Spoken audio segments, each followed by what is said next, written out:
Hi అండి. ఇప్పుడు మేము వచ్చి సెకండ్ డే కదా, ఇది ఈ రూమ్ అయితే ఖాళీ చేసి వెళ్ళిపోతున్నాం అనమాట. ఇప్పుడు మార్నింగ్ టైం వచ్చేసి ఎగ్జాక్ట్ గా 5 అయింది. ఇప్పుడు అరకు ట్రైన్ అయితే ఉంటుందంట, స్టేషన్ రైల్వే స్టేషన్ కి అయితే వెళ్తున్నాము. నెక్స్ట్ అరకు అయితే స్టే చేయాలనుకోవట్లేదండి, ఈవినింగ్ వరకు ఉండి ఇంకా ఈవినింగ్ మా ఇంటికి రిటర్న్ వెళ్ళిపోవాలనుకుంటున్నాము. అది ఏం చేస్తామో ఏంటన్నది బ్లాగ్ కంటిన్యూ అవుతుంది, సో స్కిప్ చేయకుండా చూడండి. ఫస్ట్ వచ్చినప్పుడు రూమ్ అలవాటు అవ్వలేదు, కానీ ఇప్పుడు ఏదో మన ఇల్లు ఖాళీ చేసి వెళ్ళిపోతున్నట్టు అనిపిస్తుంది ఒక 2 రోజులు ఉండేసరికి. సో మేమైతే చలో ఓకేనా. ఆ ట్రైన్ లో చాలా బాగుంటుందంటండి. మాక్సిమం పురాగృహాల దగ్గర వీడియో తీస్తాను. వీడియో అయితే నాకు తెలిసి నిన్నటి వీడియో కంటే వీడియో చాలా బాగుంటది, అరకు చాలా బాగుంటది కాబట్టి సో అస్సలు స్కిప్ చేయొద్దు. కొంచెం నాకు బూస్టప్ కావాలంటే మీరు లైక్ చేయాలి, ఓకేనా. సారీ అండి, ఈ అరకు ట్రిప్ వీడియో చాలా లేట్ చేసేసాను. చాలా మంది అక్క మీకు కాస్ట్ ఎంత అయింది ట్రిప్కి అనేసి అడుగుతున్నారు కదా. నేను చెప్తాను అంటున్నాను, వీడియో మాత్రం చాలా లేట్ అయిపోయింది. ఈ వీడియోలో అసలు మా ట్రిప్కి మొత్తం కాస్ట్ మేము ఎంత అనుకుంటే ఎంత అయింది, అలాగే చాలామంది పిల్లలు ఎందుకు తీసుకెళ్ళలేదు అక్క, పిల్లలు కూడా ఎంజాయ్ చేస్తారు కదా, ఈ ఏజ్లో మీరే వెళ్ళడం ఏంటి, మీరు మాత్రమే ఎంజాయ్ చేయడం ఏంటి అనేసి కొంచెం మంది నెగిటివ్గా పెడుతుంటే, కొంచెం మంది ఏమో అసలు పిల్లలు తీసుకెళ్ళకపోవడానికి రీజన్ ఏంటని అడుగుతున్నారు. అది కూడా నేను చెప్తానండి. సో ఇప్పుడు వైజాగ్లో రూమ్ ఖాళీ చేసి రూమ్కి 1300 అని చెప్పాను కదా 1 డేకి, కానీ మేము నెక్స్ట్ డే నైట్ కూడా స్టే చేసిన వాళ్ళని 2600 అయితే పే చేసాము. ఇప్పుడైతే అరకుకి ట్రైన్ ఎక్కడానికి అయితే వెళ్తున్నాం అనమాట. అరకుకి ట్రైన్ కాస్ట్ వచ్చేసి వైజాగ్ నుంచి అరకుకి ఒక్కొక్కరికి 35 రూపీస్ అండి. ట్రైన్ టికెట్ అయితే చాలా తక్కువగా ఉంది కదా, కాస్ట్ అనిపించింది. గమ్మున ట్రైన్ అయితే వచ్చేసింది, పరిగెట్టుకుని ఎక్కుతున్నాం అనుకోకండి, ట్రైనే మూవ్ అయిపోవట్లేదు, కానీ ప్లేసెస్ కొంచెం ఎదురు మంచిగా ఉన్నాయి అనేసి పరిగెట్టుకు ఎక్కామన్నమాట. నిజంగా మనకి వైజాగ్ నుంచి అరకు వెళ్ళే జర్నీ మాత్రం చాలా బాగుందండి. అంటే చాలామంది ట్రైన్లో వెళ్తే చాలా బాగుంటుంది అని చాలాసార్లు మనం వినే ఉంటాం చాలామంది దగ్గర. నిజంగానే ట్రైన్ జర్నీ మాత్రం ఇంకా అవసరం అనమాట. అందులోనే మేము ఎర్లీ మార్నింగ్ ట్రావెల్ చేసిన వాళ్ళేమోండి.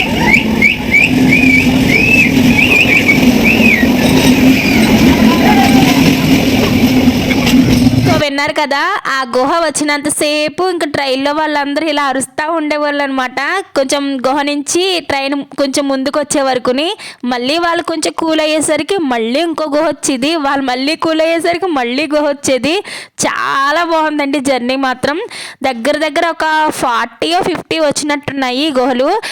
నెక్స్ట్ అయితే ఇంకా సీనరీ మాత్రం అద్భుతం అనమాట. జర్నీ బాగుంది కాబట్టి జర్నీ చేస్తున్నట్టు అసలు తెలియలేదు, కానీ దగ్గర ఒక 4 అవర్స్ జర్నీ ఉన్నట్టుందండి.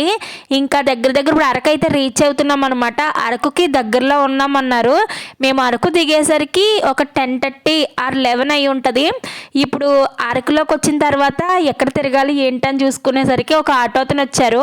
1700 ఒక 2000 చెప్పారనమాట. అరకులోని ఇంపార్టెంట్ ప్లేసెస్, అంటే మేము ఒక్క రోజులోనే ఇంక వెళ్ళిపోవాలనుకున్నాం కదా, ఇంపార్టెంట్ ప్లేసెస్ కవర్ చేస్తాను, 2000 ఇమ్మన్నారు. మేమైతే 1700కి అయితే మాట్లాడుకున్నాము. ఫస్ట్ అయితే బొటానికల్ గార్డెన్ అంటే ఇది ఇక్కడికైతే తీసుకొచ్చారు. ఇక్కడ ఫస్ట్ అరకులో మేము వచ్చిన ప్లేస్ అనమాట. అలాగే ఎందుకక్క పిల్లలు తీసుకెళ్ళలేదు, పిల్లలు తీసుకెళ్తే ఎంజాయ్ చేస్తారు కదా అని అడిగారు. నిజమే అండి, పిల్లలు తీసుకెళ్తే ఎంజాయ్ చేస్తారు, కానీ మేము అసలు అన్ఎక్స్పెక్టెడ్ అనమాట. మా టికెట్స్ చూస్తే మమ్మల్ని చూస్తే మీకు అర్థమై ఉంటుంది, మేము ఏది బుక్ చేసుకోలేదు, ఏం చేసుకోలేదు. సో మా పాపకేమో ఎగ్జామ్స్ ఉన్నాయి, అంటే 10th క్లాసు ఇంటర్మీడియట్లు కంటే కాదు కదా, మానిపించవచ్చు కదా అనుకుంటారు. కానీ ఇంకా ఎందుకులే వాళ్ళ స్టడీ డిస్టర్బ్ చేయడం అనుకున్నాము. అలాగే మేము పెళ్ళైనప్పటి నుంచి కూడా మేమిద్దరూ కూడా కపుల్గా ఎక్కడికి వెళ్ళిన ప్లేస్ అయితే లేదండి. నాకు చిన్నప్పటి నుంచి డ్రీమ్ అనమాట.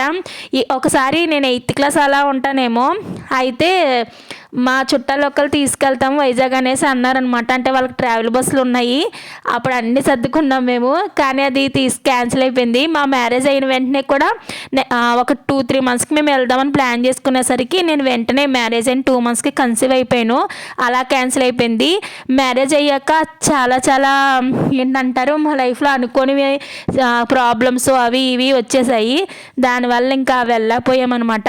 నెక్స్ట్ ఇంక మా పాప పుట్టడం, మళ్ళీ మా బాబు పుడతాం, మా బాబు కొంచెం పెద్ద అయ్యాక వెళ్దాం అనుకునేసరికి ఇంకా ఏవేవో రీజన్స్తో 10 years అయితే గడిచిపోయిందండి.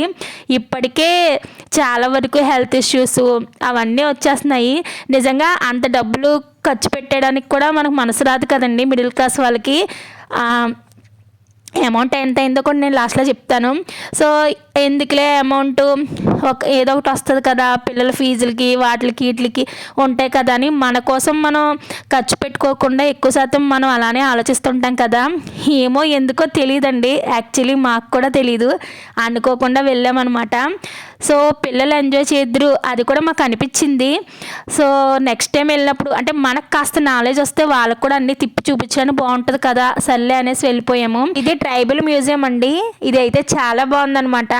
అసలు గిరిజనులు అప్పట్లో లైఫ్ స్టైల్ ఎలా ఉండేది, వాళ్ళ ఆచారాలు ఎలా ఉండేవి, అంటే వాళ్ళ జీవన విధానం, వాళ్ళ యొక్క అన్నీ, వాళ్ళ ఫుడ్ హ్యాబిట్స్, వాళ్ళ వాళ్ళ వర్క్ ఏంటి, అవన్నీ కూడా ఇలాగా చాలా బాగా మ్యూజియంలో అన్నీ చాలా బాగా పెట్టారండి.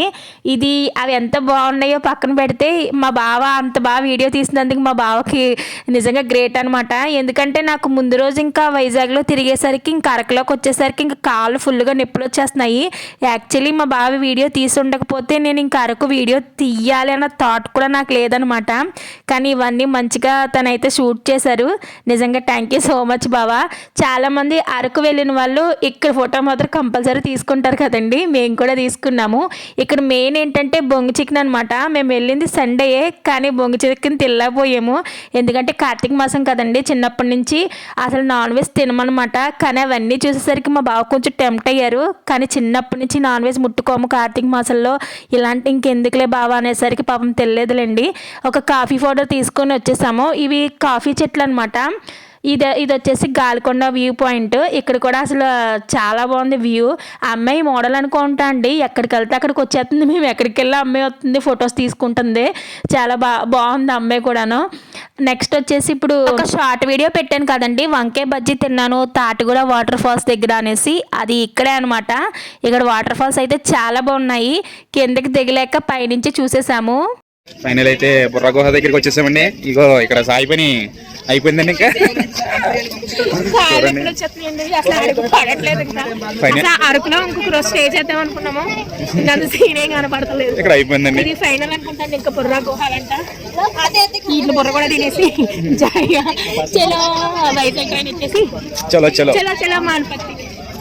యాక్చువల్లీ ఇన్ని రోజులు ఎక్కడికన్నా వెళ్ళాలంటే డబ్బులు మాత్రమే ఉండాలనుకునేదాన్నండి. డబ్బులతో పాటు చాలా ఓపిక ఓర్పు ఉండాలి. ఆ రెండూ లేని నాలాంటి వాళ్ళకి చాలా కష్టం అనమాట. మీరు కూడా అసలు ఇలా ప్లాన్ చేసుకోవద్దండి. అసలు మీరు వెళ్తే వైజాగ్ ఒకటి వెళ్ళండి, నెక్స్ట్ లేకపోతే అరకు ఒకటి వెళ్ళండి, లేకపోతే వైజాగ్ వెళ్ళి ఒక రోజు కంప్లీట్గా తిరగకుండా అక్కడ స్టే చేసి రిలాక్స్ అయ్యి అప్పుడు అరకు వెళ్ళండి. రెండు మాల వెంటనే వెళ్ళిపోతే మాత్రం కాళ్ళు దెబ్బకు వాచిపోయాయి అనమాట. బుర్రా గుహలు ఏముంటాయిలే అనుకున్నాను, కానీ అసలు అరకు కంటే బుర్రా గుహలు చాలా చాలా బాగున్నాయండి. జగదేక్ వీరుడు అతిలోక సుందరి మూవీలో కొన్ని బిట్స్ అయితే ఇక్కడ షూట్ చేశారంట. అలాగే మా ట్రిప్కి కాస్ట్ ఎంత అయిందంటే యాక్చువల్లీ మేము 15K అవుతుంది అనుకున్నాం కదండి. మేము అరకు కానీ స్టే చేసి ఉంటే ఖచ్చితంగా 15K దాటేద్దును. కానీ మేము అరకు స్టే చేయలేదు కదా, మాకు మా ఇంటికి వెళ్ళేసరికి మొత్తం ఒక 12K అయిందండి. మొత్తం ఆటో ఛార్జెస్, రూమ్ ఛార్జెస్ అన్నీ కలిపి. ఎవరైనా ప్లాన్ చేసుకుని ఇలా ఉంటే ఖచ్చితంగా ప్లాన్ చేసుకుని వెళ్ళండి. ఎందుకంటే ఏది ఏ వయసులో వెళ్ళాలో అప్పుడే వెళ్ళాలి. తర్వాత మన దగ్గర డబ్బులున్నా తిరిగే ఓపిక ఉండదన్నమాట. మేమైతే చాలానే ఎంజాయ్ చేసామని చెప్పొచ్చు. ఈ వీడియో మీకు నచ్చితే ఖచ్చితంగా కామెంట్ చేయండి. ఓకేనా, బాయ్ ఫ్రెండ్స్.